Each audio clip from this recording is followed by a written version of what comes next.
voulez rénover vous-même votre habitat en tant qu'amateur éclairé? Vous allez donc dans une grande surface de bricolage, direction l'allée électricité, au rayon Nexans bien entendu. Et là, pour choisir correctement le produit qui vous convient, vous trouvez notre QR code. L'idée de Nexans Home, c'était d'amener l'expertise de Nexans en fait, au cœur des foyers. Vous allez trouver en fait un configurateur qui va vous amener vers le câble dont vous avez besoin pour votre projet. Ce configurateur a été conçu et développé par nos propres équipes de la Verpillière. Nexans Home est la seule et unique marque de câbles disponible dans la plupart des magasins de bricolage en France. C'est dire l'importance de notre site de la Verpillière pour l'électrification de votre foyer. La Verpillière, c'est près de Lyon. Historiquement, les multiples industries locales lyonnaises du 19e siècle ont profité de la révolution industrielle pour prospérer à l'échelle nationale, comme la manufacture des tabacs, les soieries de Lyon ou l'usine Calor. Ces croissantes activités ont alors conduit les usines à s'étendre dans les zones périurbaines, jusqu'à la Verpillière.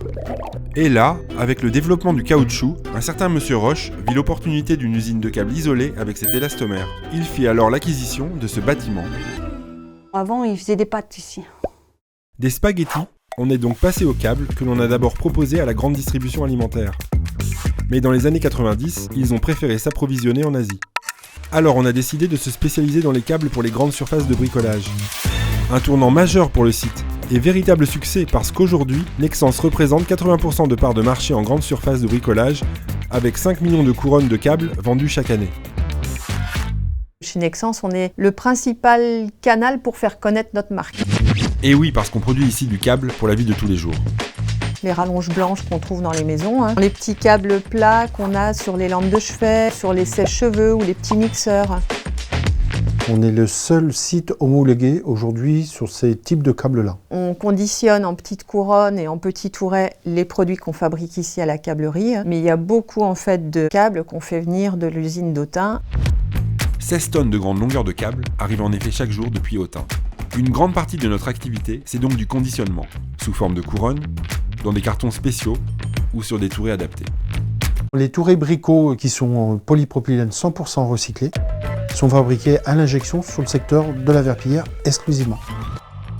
Ça paraît super simple de faire une couronne de câble avec du film et tout ça, mais en fait c'est assez compliqué. Comme on n'a pas beaucoup de place sur le site de la Verpillière, on fait l'alimentation des machines par l'extérieur. Donc niveau sécurité, on est au top parce qu'il n'y a aucun opérateur va sur le lieu de passage du chariot. On peut faire de la couronne de 3 mètres à 25 mètres et sur certaines machines jusqu'à 100 mètres. Ça engendre beaucoup de changements, 2 à 3 à 4 changements par jour. Le conditionnement, c'est évidemment de la découpe, puis ensuite il y a le cerclage, la mise sous film, et enfin un dernier détail qui n'est pas à sous-estimer. Sans les étiquettes aujourd'hui, on ne pourrait rien faire. On a un service dédié pour ça.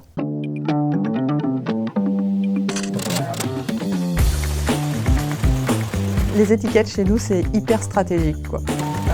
Près de 7 millions d'étiquettes sont imprimées chaque année directement sur le site. Des étiquettes qu'il faut coller, bien sûr. Il y a encore quelques années, les opératrices mettaient les étiquettes à la main. On en mettait 5 par doigt. On était très rapide. Nexans a investi dans des étiqueteuses automatiques.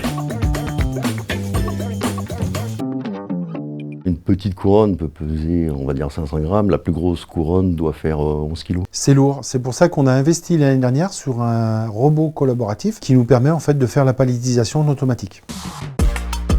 Globalement, on va dire une opératrice, s'il n'y avait pas cette aide, elle porterait environ 6 tonnes jour. Les couronnes plus petites sont mises en carton. Les cartons sont pliés par des opératrices directement sur le poste de travail.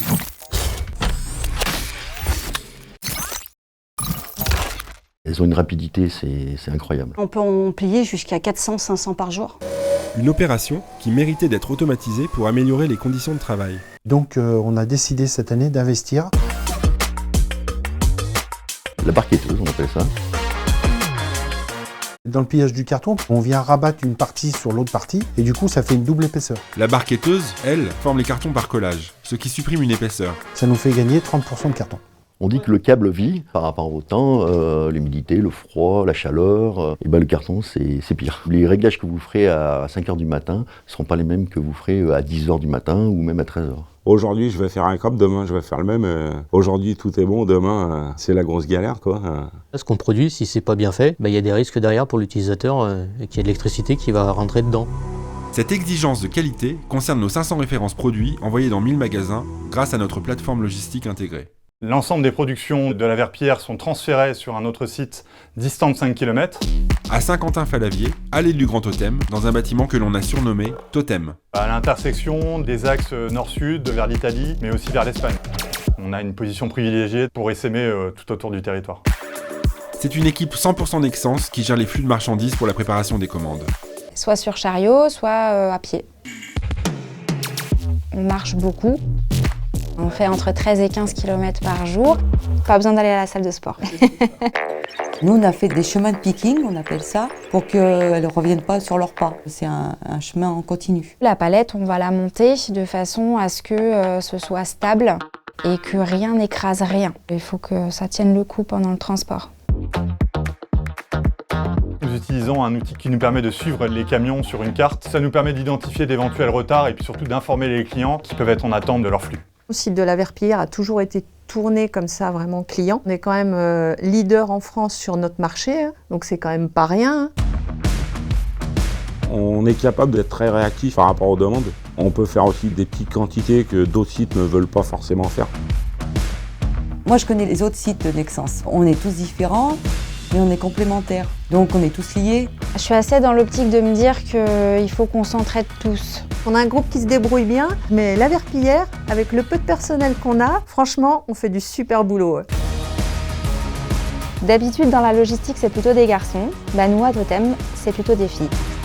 Et ça, c'est assez unique. On parle beaucoup des flux de Autun vers la Verpillière, mais on a aussi des productions de la Verpillière pour les clients d'Autun qui sont stockées au niveau des Mégamag. Du méga quoi?